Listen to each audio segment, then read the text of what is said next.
சைடுல கிளார் அடிக்குதா? ஆமா ஆமா, அது பாருங்க அந்த இடம் மட்டும் கிளார் அடிக்குது அந்த ஓரமா. நல்லா காஞ்சிட்டதுனாலே அப்படி வைக்க தெரியுது. மீன் குழம்பு. என்ன பண்ற? கடுகு. ஓகே. இது என்ன காய் ஏறது? கிளார் தான். கிளார் அடிக்கிறதா? ஏன் காய்க்கு முன்னாடி கட்டியா? நீ கேஷுவலாக பண்ணும்போது தான் நல்லா இருக்குது. வெந்தயம்.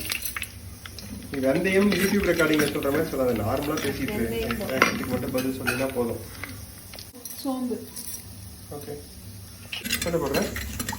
இப்போ வந்து இந்த கட் பண்ணி வச்சேன். எப்படி யூடியூப் ரெக்கார்டிங் சொல்கிற மாதிரி சொல்ல?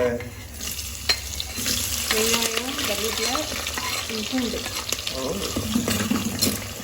போட்டு நன்றாக வதக்கி கொள்ளணும். இது என்னன்னா, நம்ம வந்து சில்வர் வானலியில் வதக்கிறத விட இது வதக்கும் போது டைம் எடுக்கும். ரொம்ப ப்ரொஃபஷனலாக வானலின்னு தான் சொல்கிறேன். வதச்சிட்டு தக்காளி கட் பண்ணி முதல்ல கட் பண்ணாத, அப்படியே அடுப்பில் எதாவது காஞ்சிட்டு. ஓகேவா? எவ்வளோ நேரம் வதங்கணும்? தெரியல. தெரியலையா? என்ன பண்ணுறேன்? மீன் கலர் மாதிரி இருந்துச்சு.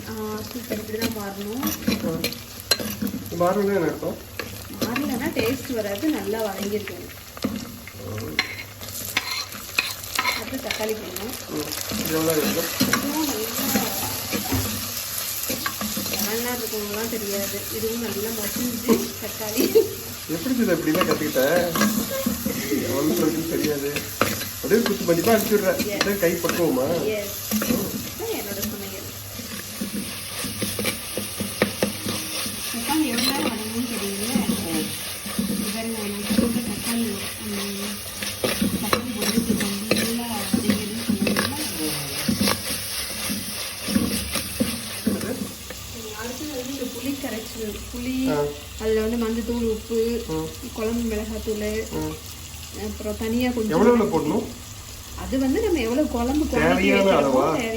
ஆமாம். போட்டு உப்புலாம் போட்டு கரைச்சி அதில் ஊற்றிட வேண்டியதுதான். அடுத்து என்னது? இது நல்லா கொதிச்சதுக்கப்புறமா ஃபிஷ் எடுத்து போட்டோம்னா. இல்லை தண்ணி ஊற்ற தேவையில்லையா? தண்ணி ஊற்றணும், கொஞ்சம் ஊற்றணும். ஓகே. அடுத்து நீ எவ்வளோ நேரம் கழிச்சு வரட்டும்? ஒரு 15 மினிட்ஸ் கழிச்சு வாங்க. ஓகே. எதுக்கு வரீங்க? அடுத்த ஷார்ட் எடுக்கிறதுக்கு தான். இது பார்த்தீங்களா, சூடிடுச்சு, இப்படி திக்காயிடுச்சு குழம்பு. இந்த டைமில் மீன் எடுத்து போடணும். ஓகே. மீன் நீந்துமா? நீந்தும். எதுனா கொழுப்பு யாருக்கு? உங்களுக்கு தான். இல்லை மீனுக்கு. நீந்து இப்படி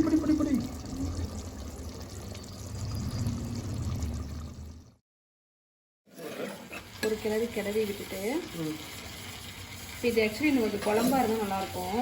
ஆனால் நம்ம ஸ்ரீவினுக்கு வந்து கொஞ்சம் ஆக்சுவலி இன்னும் கொஞ்சம் குழம்பா பண்ணணும்.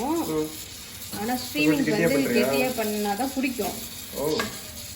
அவனுக்கு வந்து அப்படி பெரட்டி சாப்பிட்ட மாதிரி இருக்கணும், குழம்பா இருக்கக்கூடாது. அதனால நான் கெட்டியாக பண்ணுறேன். ஸோ இப்படி வச்சுட்டு சிம்மில் ஒரு 10 to 15 மினிட்ஸ் அவ்வளோதான். 10 மினிட்ஸ் ஆக்சுவலி போதும். கலர்லாம் சூப்பராக இருக்குதா? இது செட்டாக வாங்கியிருக்கியா? அது ஆமாம். இதெல்லாம் பார்க்குறீங்களா? ஆமாம். ஓப்பன். எவ்வளோ நேரம் செஞ்சது? சும்மா ஒரு 10 மினிட்ஸ் அவ்வளோதான். 5 மினிட்ஸில் வெந்துடும். அப்புறம் மறுபடியும் இந்த சூப்லேயே எல்லாத்தையும் பரட்டி விடு. கரெக்டாக உடஞ்சி போயிடும். அது இனிமேல் எடுக்கும்போது தான் பார்த்தீங்கன்னா எடுத்தோம்னா உடஞ்சிடலாம். அதை நம்ம சாப்பிடும்போது பொறுமையாக எடுத்துக்கலாம். என்ன பண்ணுற? கொத்தமல்லி தலை எதுக்கு போடணும்? அது சும்மா போட்டால் வாசனை நல்லாயிருக்கும். போட்டு க்ளோஸ் பண்ணி வச்சுக்கணுமா? இல்லை தேவையில்லையா? அதெல்லாம் க்ளோஸ் பண்ணி ஆஃப் பண்ணிட்டு வேண்டியதுதான். வேலை முடிஞ்சுது.